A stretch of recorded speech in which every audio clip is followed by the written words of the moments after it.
Coming up on today's episode of the Salesman Podcast. For me, flow is what you do naturally, easily, effortlessly, and it's when you tend to lose track of time.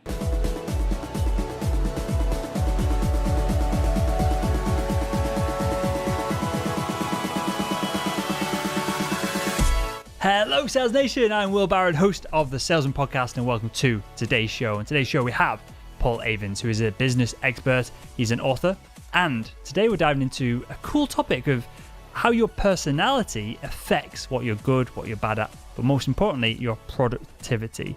We dive into a whole lot more as well. Paul's an excellent guest, and if you want to find out more about Paul, go to paulavins.com. There's more links to some of the tests and personality tests that Paul does over in the show notes over at salesman.red. And with that all said, let's jump into today's episode.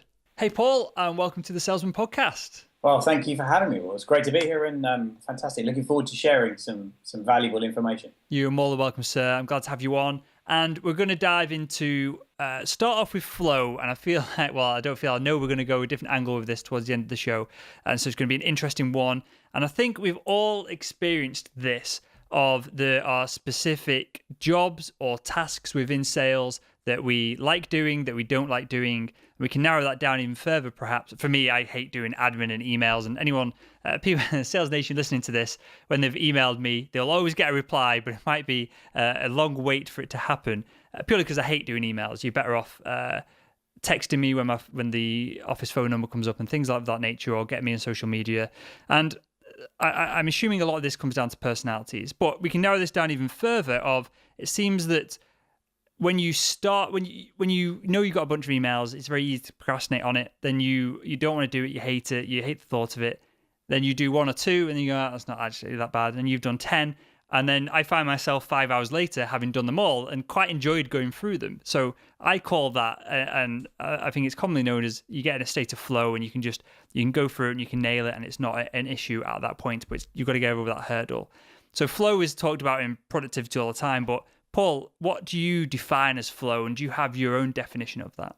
Yeah, I mean, for me, flow is what you do naturally, easily, effortlessly, and it's when you tend to lose track of time. So if you've had an experience of being in flow, because you look at the watch and you say, wow, I lost 3 hours of my day, where did that go?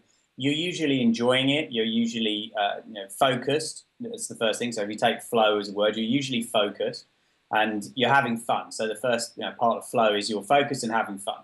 Secondly, you're usually kind of loving the energy it's giving you. Whatever you're doing, you're loving the experience, the energy, the time that you're having. You're loving it, and it's more often than not creating some element of leverage. So you're getting leverage on your talents or your skill set. You're usually focused on an opportunity of some kind, right? So quite often focused on an opportunity. And ultimately, work doesn't feel like it's work. Work, feels like it's play. If you say to people who spend most of their time in flow, they'll say, "Look, I'll do this whether you paid me or not. I'm loving what I'm doing. It's not about the money. It's about the fact that this isn't work for me. It's more like it's just what I do naturally." The difference to that is when you're out of flow, when you're constantly looking at your watch, and we've all had jobs where you're doing this, where the hours drag, where you've spent what you thought was 2 hours working on something and it's actually more like 25 minutes. And you tend to procrastinate on stuff that is not your natural flow or talents, right? So people say, quite often people in companies, trainers, managers, they'll say to me, how do I get my people to stop procrastinating? And I'm like, they only procrastinate on stuff they're not good at.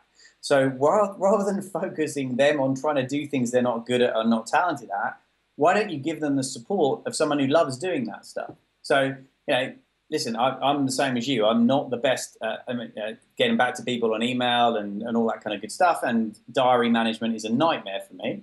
So 18 months ago, I outsourced all of that to my PA, who has the right profile and the right talents for that. And she loves all of that and loves being efficient and hates letting people down. And you know what? For the last year and a half, I've been more productive, had more, got better results in the businesses that I own. Had more fun doing it, less stress, and it's about having the right people to support me and allowing me to do what I love to do, which is have conversations like this, deliver write books, deliver trainings, basically focusing on adding value front of house, if you want to put it that way.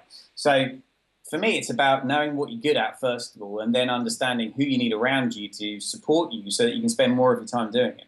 And here's yeah. Knowing what you're good at is something that will come on to the end of the show. I don't want to just gloss over what you've said there of bringing in assistants. We had this at the last sales role I had. I had a kind of a trainee salesperson.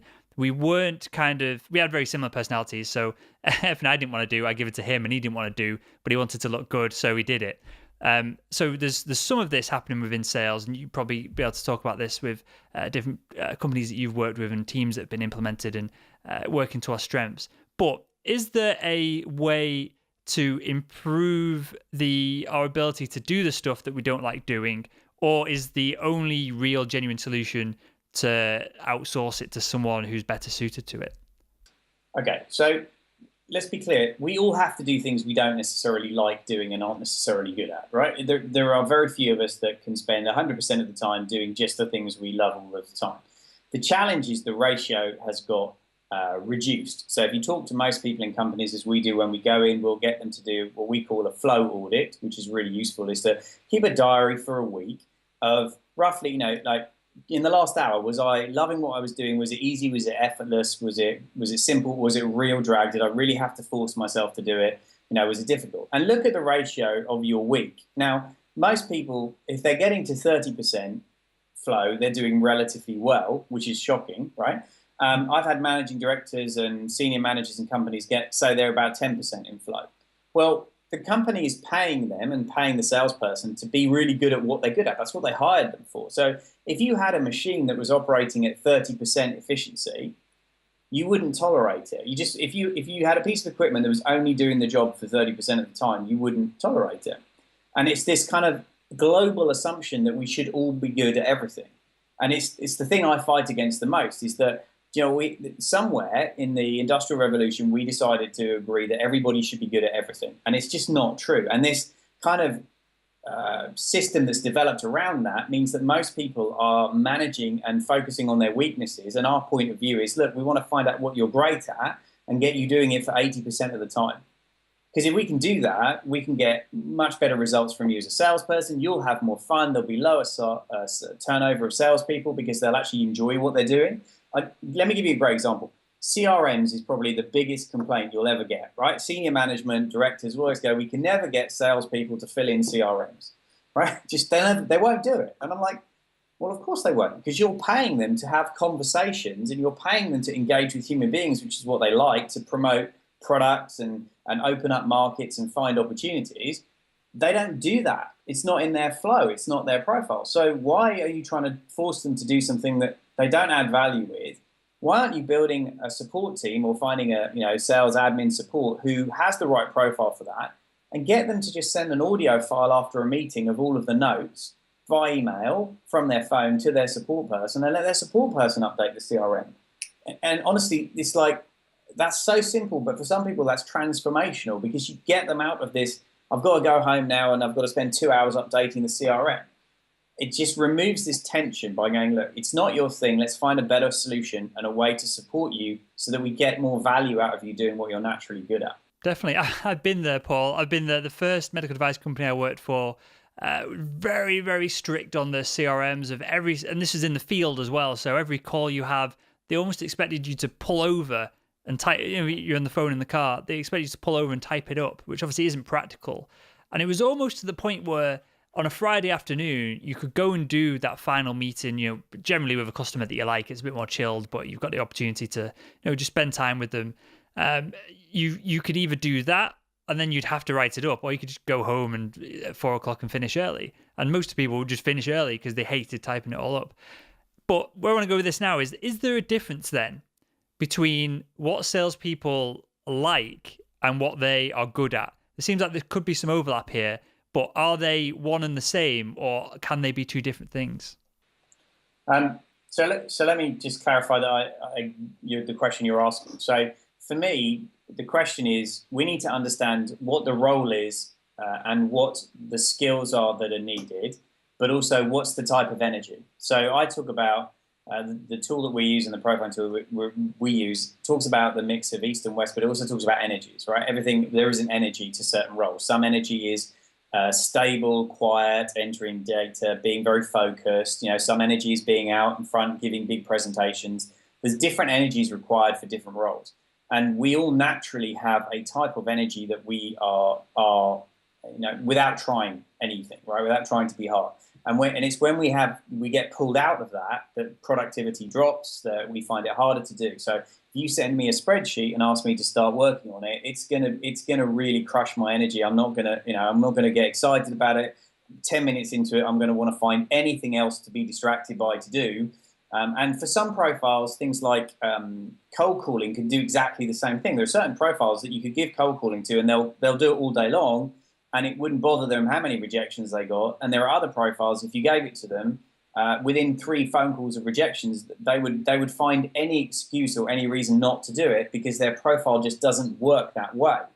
And I think there's so much of, for me anyway, and I've been selling my father will tell you the first sale I ever made was selling my Smurfs to my sister at the age of 7. So I've been doing this for years now, and 20 plus years. For me, selling is about finding the right people to do the right part of the sales presentation. And it also depends on what product you're selling. So for example, take medical in your example, if it requires a very detailed, thorough salesperson to explain all the technical details, you don't want to hire somebody who's low on detail and big on energy, because the kind of people who will buy that product will want somebody who can be methodical, thought out, take them step by step through all the data, and they're not going to do that. So, this is why when we go in and train people, we say, look, realistically, we can, just by teaching your salespeople how to change the way they sell to match the buyer, rather than trying to get the buyer to come to you, you change, you can double or triple conversion rate without an awful lot of effort in terms of skills-based training, but just by teaching people how to read profiles and understand how the buyer wants the information so they can best make a decision. Does that answer the question? It's interesting, but I didn't answer the question because I asked the question poorly. Let me reframe it slightly in that what I'm getting at here is, do salespeople always do they always like what they're good at, or can a salesperson, for example, like cold calling but suck at it and hate closing deals but be great at it? The short answer to that is yes, you can be good at anything you choose to master.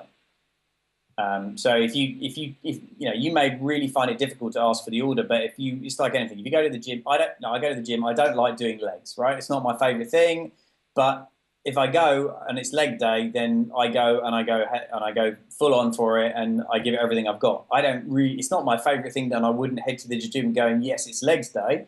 But once I get there, I'm going to get good at it. And for me, selling's the same. There are certain bits of it. Like for me, I don't like prospecting. It's not my favorite thing. I'd rather generate warm inbound leads and have real conversations. But for some people I know, if that's when I started my business 14 years ago, if that's what was required, that's what I did. Sometimes you have to do the things that you don't necessarily like doing, but you get good at it because it's what's needed. But that's only for a short window of time until you can find somebody who's actually more talented than you are. The reason I asked that, Paul, is that clearly there's profiles which you can tell us about as well. But for anyone who's listened to this who wants to go on a bit of a journey of self-discovery in the next 10 minutes or so of what they are good at, what they are bad at, because a lot of salespeople probably listen to this and they just think, well, I'm pretty good at sales. They've probably never broken it down into the different categories, and they haven't thought, well, if I enjoy this, it means I'm good at this. If I enjoy this, and I spend more time and I'm better and more efficient to this, perhaps I should try and outsource the middle bit, or I should try and get some coaching on the middle bit or whatever. And that, could exponentially increase their game versus if they spent time trying to improve the other ends of it, it might only increase it slightly. So where I'm going with this, Paul, is how does the salesperson listen to this now, the B2B salesperson, how do they know what they are good and bad at? Is it they are generally good at the things they like? Is that a rule that we can go at here?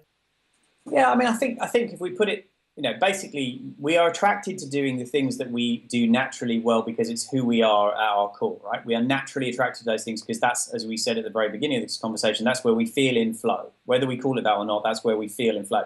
And you've got to think about your feelings. When you feel like it's easy, effortless, and fun, that's because it's naturally who you are. And if it feels really different for me, managing my diary is something I really, for me, to give it to me as a job, I really have to work at it and concentrate because it doesn't come naturally to me, right?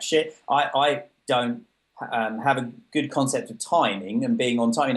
my PA was tapping me on the shoulder going, it's 10 minutes to your call with Will. You need to get in the room and get ready, because in my head, I've got 3 other things I think I could do in that 10-minute window, which I'm trying to cram in, right? So I think a lot of this is about understanding self. And for me, that's been probably the biggest reason I got into personal development and training and learning was when I was, I started my selling career really when I started working for my father, and he gave me a car and a territory and a set of products that his business sold and said, there you go, off you go, get selling. And that was pretty much my sales training. And, I've been on this journey of self-discovery to try and figure out why is it easy for some people and how do I model that? How do I, where's my sweet spot? And it took me years to realize that I needed to stop looking outward and start looking inward. And until I understood myself, I was never going to be able to do the things that were naturally my strength, but also where I added the most value. Because this, for me, that really is an important piece. Where it's like, where do I add the most value in the sales process? I add the most value up front when I'm creating solutions, or do I add the most value in the relationship building stage, or do I add the most value in the follow-up stage and the working with the client long term? Because and various different labels have been given to that, hunter, farmer, whatever, over the years. But the reality is actually there are different stages of the client relationship, and it's where do you add the most value? And the person who brings on the client, because they add value there, isn't necessarily and frequently isn't the person who should then be managing that client long term, because that's a different value proposition. They've got to be regularly contacted, connected with, whereas the person who adds value at the beginning of the sales process is all about what's new, what's creative, bringing on a new client, the excitement of it all. Once I've got the customer, that then becomes a bit boring and a bit monotonous, and I want to move on to what's new. So I think there's a fundamental shift needed in how we structure sales teams to look at it and go, look, we don't need to have one person own the account for the entire time that they're with us as a company. And what do you say to the salesperson who listens to this now and goes, this makes total sense, but I'm in a job where I'm forced to deal with the long-term account management side of things. As you just described, I kind of get bored about 3 months in. I kind of know the customer. I know there's no more deals, which really excites me for another 12 months. What do you say to them, and how should they go about shifting things around? Should they be looking for another job, or should they be trying to optimize where they're at the moment? Wow, I think the first thing is to ask yourself some different questions, which is, okay, how can I, if I get stimulated by what's new and exciting, how can I make sure that my role has enough of that to keep me interested, right? And how could I talk to my manager and go, look, this is where I'm really good and really strong. What else have you got that you could give me that would enable me to do that? What projects have we got that I could get involved with? And how do you keep it new and interesting? And I think it's about asking those questions: is how do I keep my role new and interesting? The reality is, if it becomes monotonous and boring, and I can tell you this from a number of sales teams we've worked with, those kind of profiles will leave of their own accord. You won't have to ask them to leave; they'll just leave. It's you got to look and go, right, what am I naturally good at, and what role could I do where I'm doing that for at least 50, 60, 70% of the time? And does the company really want to provide me with the support after that? Or they expect me to just be Mr. Average at everything? Are they expecting me to be good at all of it? Or are they actually going, no, we're hiring you for the talent that you've got, which is getting new customers. That's what we want you doing 80% of the time. And I think, you just got to have a real conversation with your line manager or, the owner of the business and say, look, how do I add more value to you? I'm brilliant at this. What else could you give me that's like that? That's really smart. So I have people come on the show, and I pitch that very carefully then to you, Paul, because most people will say, get another job and go, burn the bridges and do this and do that. But I think there's a lot of value if you've got a good sales manager, and I've had some great ones and some poor ones. But if you've got a good sales manager, they are going to be open, and if they, they want to keep you on board and they want to keep you engaged, they're going to be open to experiment with things like this. And the last sales job I had a conversation with a sales manager. It was a heated discussion over a morning kind of team meeting breakfast over how important social media is becoming, how the sales cycle is changing. This is say 4 or 5 years ago, when there was this initial shift over to the buyer not consuming content from the salesperson, consuming it, and then getting on with the salesperson later in the sales cycle, and all these changes. And after a heated discussion, he came on board, got me in front of the senior execs within the management team, and allowed me to spend essentially a day pitching a big plan to pull us together, which got me dead excited and got me rejuvenated about the role itself. Do you find that this is something that is common with the sales teams that you go into, that there's perhaps a lack of communication between the salesperson and the sales manager, between how the role can be customized and changed to fit these different personality types? Yeah, I think there is a fundamental gap in knowledge that most sales managers don't understand the profiles or the personalities, use that term, of the people that they are managing, and aren't always given the freedom to be able to go, how do I restructure my team so that I get John doing new business, because actually John's brilliant at that, and team him up with Sarah, who's great at relationship managing and looking after customers when they come on board, but actually really sucks at new business. And actually, we need to stop Sarah going out and doing any new business meetings, but Sarah gets to take over everybody that John gets, and you go, well, that's surely they should be able to do, but they should be able. I hate people who say you should be able to do it all, and I'm like, well, hang on a second, right? I could do it all, but is that the best use of my skill set and your money? And secondly, I don't add value in every stage. So if you want to get the best return on my skill set, why wouldn't you deploy me as a person in your business where I add the most value most of the time? And that doesn't matter whether you're an Intel salesperson, telemarketer, it doesn't matter. Your job is still to add far more value than the company pays you in salary. If that doesn't happen, you're not going to have a job for very long. It seems like of course, it seems like a no-brainer talking about it on this high level.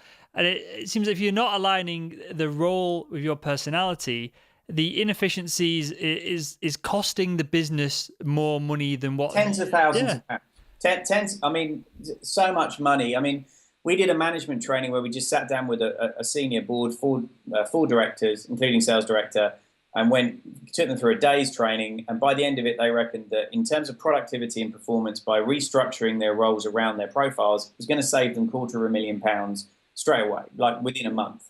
And that was just because they'd never stopped to think about their roles as, what are you naturally great at? And when did you stop doing that? When did you get great salespeople get dragged into management because they think it's what they should do?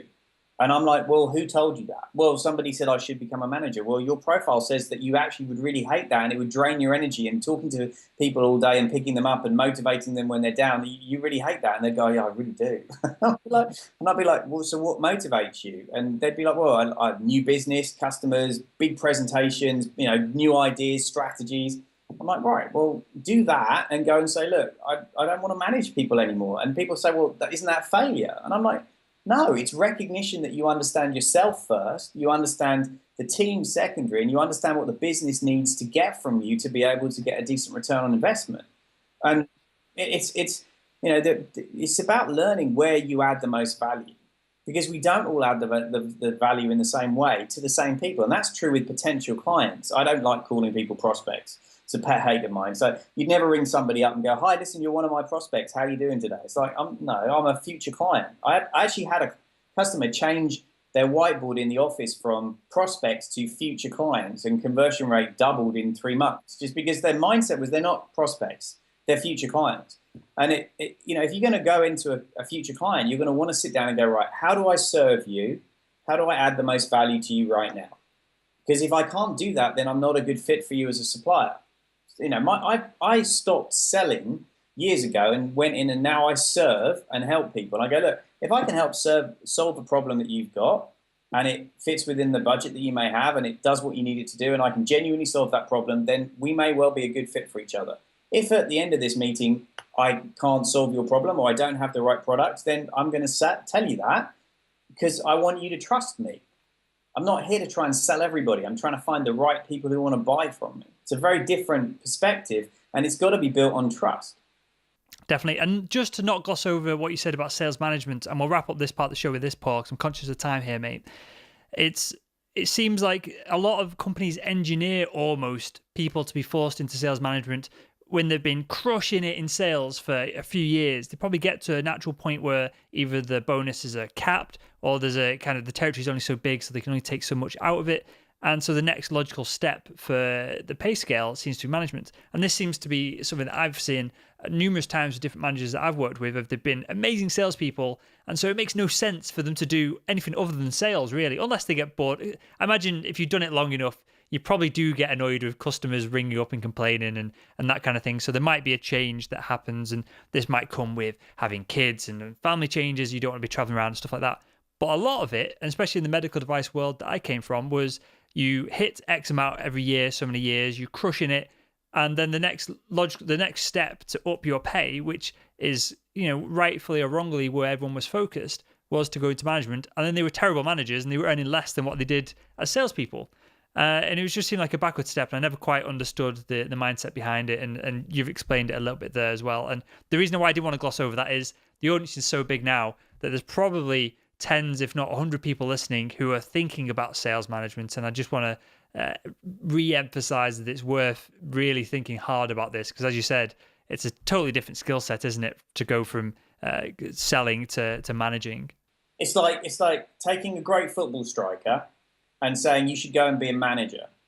And the number of great football strikers who end up being great managers, honestly, we could probably count them on one hand, right? So soccer, obviously for the US, a wonderful people audience. So no, but we only call it football on this show. Okay, fair enough. But the reality is the great coaches were not necessarily great strikers or great, but they're great coaches, which is a different skill set to being a great, forward or a great defender. And it's the same thing. I just say you wouldn't hire a world-class forward and then go, listen, we need to work on your weaknesses. So for the next year, I want you focused on your tackling skills. You'd sack a coach who said that. It doesn't make any sense, right? You'd say, no, listen, we want you staying in the 6-yard box as much as possible, and we want you scoring twice as many goals this year as you scored last year. That's it. Don't do anything else. Just do that.